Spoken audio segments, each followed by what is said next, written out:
Warahmatullahi wabarakatuh. Perkenalkan, nama saya Siti Julaiha.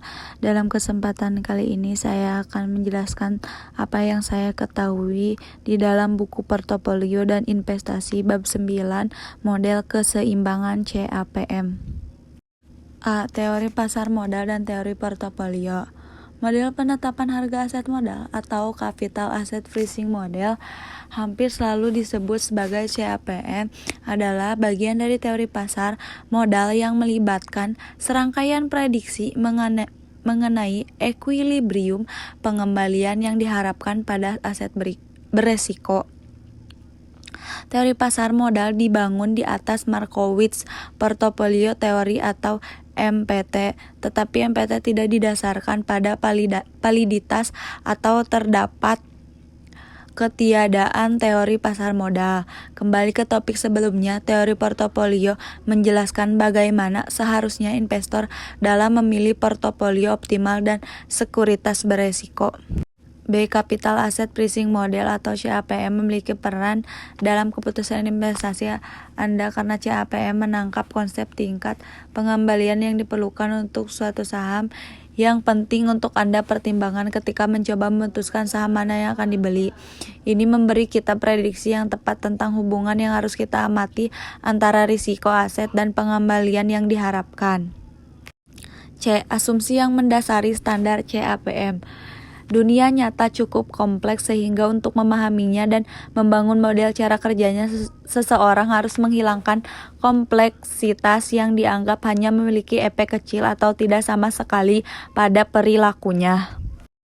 D. Portofolio pasar. Portofolio pasar adalah portofolio yang mencakup semua aset beresiko dan dilambangkan dengan M. Proporsi setiap saham dalam portofolio ini sama dengan nilai pasar saham atau harga per saham dikalikan jumlah saham yang beredar, dibagi dengan jumlah nilai pasar semua saham. Karena portofolio pasar berisi semua aset beresiko, itu adalah portofolio yang sepenuhnya terdiversifikasi, yang berarti bahwa semua risiko unik untuk aset individu dalam portofolio terdiversifikasi. Risiko premium portofolio pasar.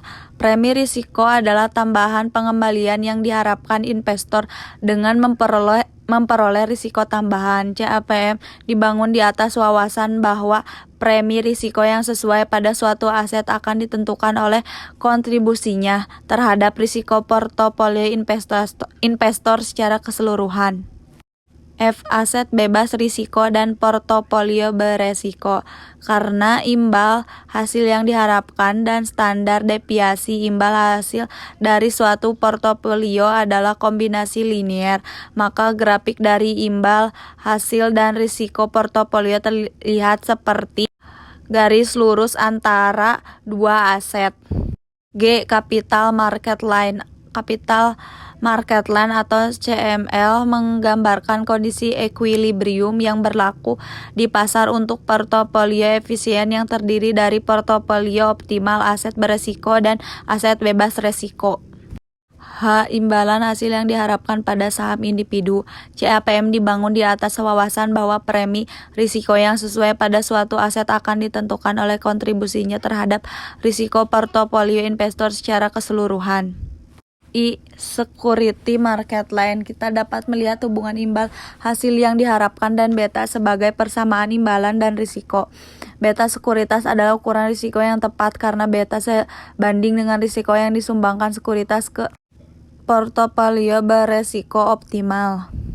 J. Pengujian CAPM. Masalah utama dalam menguji teori pasar modal adalah bahwa teori itu dirumuskan atas dasar ex ante atau prediksi dan rekomendasi digunakan sebelum tindakan diambil, tetapi hanya dapat diuji atas dasar ex post atau deskripsi dan evaluasi digunakan setelah tindakan terjadi atau dari masa lalu.